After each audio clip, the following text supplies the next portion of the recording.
Hi friends, ನಮ್ಮ ಚಾನಲ್ಗೆ ನಿಮಗೆಲ್ಲರಿಗೂ ಸ್ವಾಗತ. ಪ್ಲೀಸ್ ನಮ್ಮ ಚಾನಲ್ನ ಸಬ್ಸ್ಕ್ರೈಬ್ ಮಾಡಿ ಹಾಗೆ ಸಪೋರ್ಟ್ ಮಾಡಿ. ಹಿಂದಿನ ವಿಡಿಯೋದಲ್ಲಿ ಹೇಳಿರೋ ಕಥೆನ ಈಗ ಕಂಟಿನ್ಯೂ ಮಾಡ್ತಾ ಇದ್ದೀನಿ. ಆದರ್ಶ್ ಅವನ ಫ್ರೆಂಡ್ಗೆ ಭೇಟಿಯಾಗಲು ಹೋಗುವಾಗ ಅವನಿಗೆ ತಲೆ ಸುತ್ತು ಬಂದು ಬೈಕ್ ಮೇಲಿಂದ ಬೀಳ್ತಾನೆ. ಅವನಿಗೆ ತುಂಬ ಸೀರಿಯಸ್ ಆಗುತ್ತೆ. ಐಶು ಅವನು ಬೇಡ ಅಂತ ಅನ್ನೋಕ್ಕೆ ಕಾರಣ ಅವಳಿಗೆ ಆರೋಗ್ಯ ಸರಿ ಇರಲ್ಲ. ಅವಳು ಎಷ್ಟು ದಿನ ಬದುಕ್ತಾಳಂತ ಅವಳಿಗೆ ಗೊತ್ತಿರಲ್ಲ. ಅದಕ್ಕೆ ಐಶು ಈ ವಿಷಯವನ್ನು ತನ್ನ ಅತ್ತಿಗೆ ಸಂಪದಾಗೂ ಹೇಳಿಲ್ಲ.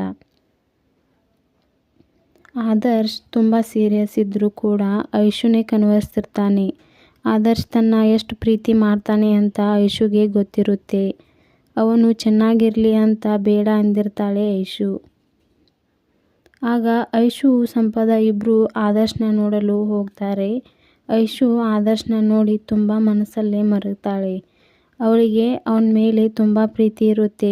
ಆದರ್ಶ್ ಎಲ್ಲರನ್ನು ತುಂಬ ಕೇರ್ ಮಾಡ್ತಾ ಇರ್ತಾನೆ. ಆದರ್ಶ್ ಅಂದರೆ ಎಲ್ಲರಿಗೂ ತುಂಬ ಇಷ್ಟ. ಆದರ್ಶ್ ಚೆನ್ನಾಗಿರಬೇಕು ಅಂತ ಐಶು ಬಯಸ್ತಾ ಇರ್ತಾಳೆ. ಆದರ್ಶ್ ತಾಯಿಗೆ ತನ್ನ ಮಗ ಐಶುನ ಪ್ರೀತಿ ಮಾಡ್ತಾ ಇದ್ದಾನೆ ಅಂತ ಗೊತ್ತಿರಲ್ಲ.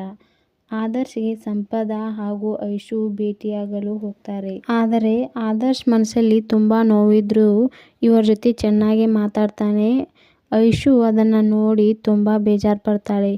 ಆದರ್ಶ್ ಹೀಗಾಗೋಕ್ಕೆ ತಾನೇ ಕಾರಣ ಅಂತ ಮರುಗ್ತಾಳೆ.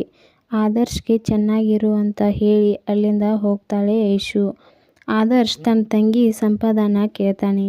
ಐಶು ಯಾಕೆ ಅಳ್ತಾ ಹೋದ್ಲು? ಅವಳಿಗೆ ನಾ ಇಷ್ಟ ಇಲ್ಲ ಅಂತ ತಾನೇ ಅವಳು ನನ್ನನ್ನು ಬೇಡ ಅಂದಿದ್ದು. ಆಗ ಸಂಪದ ಆದರ್ಶ್ಗೆ ಹೇಳ್ತಾಳೆ, ಐಶುಗೆ ನೀನಂದರೆ ತುಂಬ ಇಷ್ಟ. ಅವಳು ನಿನ್ನ ಮೇಲೆ ಜೀವನ ಇಟ್ಕೊಂಡಿದ್ದಾಳೆ. ಅವಳು ನಿನ್ನ ಮೇಲೆ ಎಷ್ಟು ಪ್ರೀತಿ ಇದ್ದಾಳೆ ಅಂತ ನಂಗೆ ಗೊತ್ತು. ನೀನು ಪ್ರೀತಿ ಮಾಡೋ ವಿಷಯ ಅವಳಿಗೆ ಹೇಳಿದಾಗಿಂದ ಅವಳು ನಿನ್ನ ತುಂಬ ಪ್ರೀತಿ ಮಾಡ್ತಾ ಇದ್ದಾಳೆ. ನೀನೇ ಅವಳ ಜೀವ ಅಂತ ಹೇಳ್ತಾಳೆ ಸಂಪದ. ನಿಂಗೆ ಹೀಗಾಗಿದೆ ಅಂತ ಗೊತ್ತಾದಾಗಿಂದ ಅವಳು ತುಂಬ ನೊಂದಿದ್ದಾಳೆ. ಆಗ ಆದರ್ಶ್ ಸಂಪದನ ಕೇಳ್ತಾನೆ, ನೀನು ನಂಗೆ ಯಾಕೆ ಈ ವಿಷಯ ಹೇಳಿಲ್ಲ ಅಂತಾನೆ. ಸಂಪದ ಹೇಳ್ತಾಳೆ, ಐಶು ನನ್ನ ಕಡೆ ಮಾತು ತಗೊಂಡಿಳು ಅಣ್ಣ. ಅವಳಿಗೆ ಆರೋಗ್ಯ ಸರಿ ಇಲ್ಲ ಅಂತ. ಅವಳು ಯಾವಾಗ ಸಾಯ್ತಾಳಂತ ಅವಳಿಗೆ ಗೊತ್ತಿಲ್ಲಂತೆ. ಅದಕ್ಕೆ ನಿಂಗೆ ಈ ವಿಷಯ ಹೇಳಬೇಡ ಅಂತ ಮಾತು ತಗೊಂಡಿಳು. ಯಾಕಂದರೆ ನೀನು ಎಲ್ಲರನ್ನೂ ಎಷ್ಟೊಂದು ಕೇರ್ ಮಾಡ್ತೀಯ ಅಂತ ಅವಳಿಗೆ ಗೊತ್ತು. ಅದರಲ್ಲಿ ನೀನು ಇಷ್ಟಪಡೋ ಹುಡುಗಿ ಸಾಯ್ತಾಳಂತ ಗೊತ್ತಾದರೆ ನೀನು ಬದುಕ್ತೀಯ ಹೇಳು? ನೀನು ಚೆನ್ನಾಗಿ ಇರಬೇಕು ಅಂತ ಇಷ್ಟೆಲ್ಲ ಮಾಡಿದ್ದಾಳೆ ಅಣ್ಣ. ಆಗ ಆದರ್ಶ್ ಸಂಪದನ ಕೇಳ್ತಾನೆ, ಐಶುಗೆ ಏನಾಗಿದೆ ಅಂತ ಕೇಳ್ತಾನೆ. ಐಶುಗೆ ಹಾರ್ಟ್ ಪ್ರಾಬ್ಲಮ್ ಇದೆ. ಅದಕ್ಕೆ ಅವಳು ನಿನ್ನ ದೂರ ಮಾಡ್ತಾ ಇದ್ದಾಳೆ. ಆಗ ಆದರ್ಶ್ ಹೇಳ್ತಾನೆ, ನಾನು ನನ್ನ ಜೀವ ಅಂತ ಅಂದ್ಕೊಂಡಿರೋ ಐಶುನ ಸಾಯೋಕ್ಕೆ ಬಿಡಲ್ಲ. ನಂಗೆ ನನ್ನ ಐಶು ಬೇಕಂತಾನೆ. ಆಮೇಲೆ ಸ್ವಲ್ಪ ದಿನಗಳ ನಂತರ ಆದರ್ಶ್ ಐಶುನ ಮೀಟ್ ಆಗ್ತಾನೆ. ಸಂಪದ ಹೇಳಿರೋ ವಿಷಯವನ್ನು ಆದರ್ಶ್ ಐಶುನ ಕೇಳ್ತಾನೆ. ಆಗ ಐಶು ಆದರ್ಶ್ಗೆ ಹೇಳ್ತಾಳೆ, ನೀವು ಬೇರೆ ಹುಡುಗಿನ ಮದುವೆಯಾಗಿ ಸುಖದಿಂದ ಸಂತೋಷದಿಂದ ಇರಿ ಅಂತ ಹೇಳ್ತಾಳೆ. ಆಗ ಆದರ್ಶ್ ಹೇಳ್ತಾನೆ, ನಾನು ಇರೋದಾದರೆ ನಿನ್ನ ಜೊತೆನೇ, ಸತ್ರು ನಿನ್ನ ಜೊತೆನೇ ಅಂತ ಹೇಳ್ತಾನೆ. ಆಗ ಐಶು ತುಂಬ ಅಳ್ತಾಳೆ.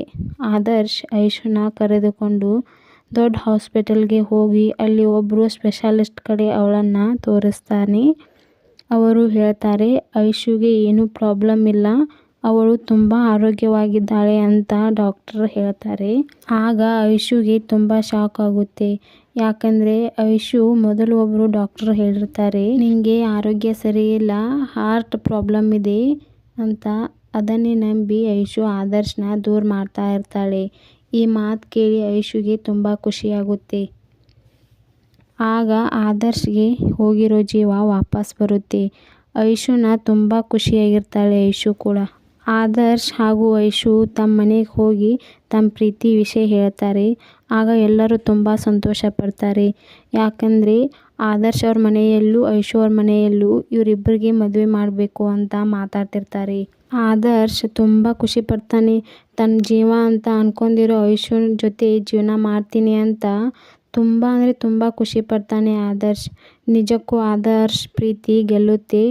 ಆದರ್ಶ್ ಐಶು ಜೊತೆ ತುಂಬ ಖುಷಿಯಾಗಿ ಸಂತೋಷದಿಂದ ಇಬ್ಬರು ಜೀವನ ಮಾಡ್ತಾರೆ. ನಾ ಹೇಳಿರೋ ಕತೆ ನಿಮ್ಗೆ ಇಷ್ಟ ಆದರೆ ಲೈಕ್ ಮಾಡಿ, ಶೇರ್ ಮಾಡಿ, ಕಮೆಂಟ್ ಮಾಡಿ. ಪ್ಲೀಸ್ ನಮ್ಮ ಚಾನಲ್ನ ಸಬ್ಸ್ಕ್ರೈಬ್ ಮಾಡಿ ಹಾಗೆ ಸಪೋರ್ಟ್ ಮಾಡಿ. ಇಲ್ಲಿ ತನಕ ನಮ್ಮ ವಿಡಿಯೋ ನೋಡಿದ್ದಕ್ಕೆ ಧನ್ಯವಾದಗಳು ಫ್ರೆಂಡ್ಸ್.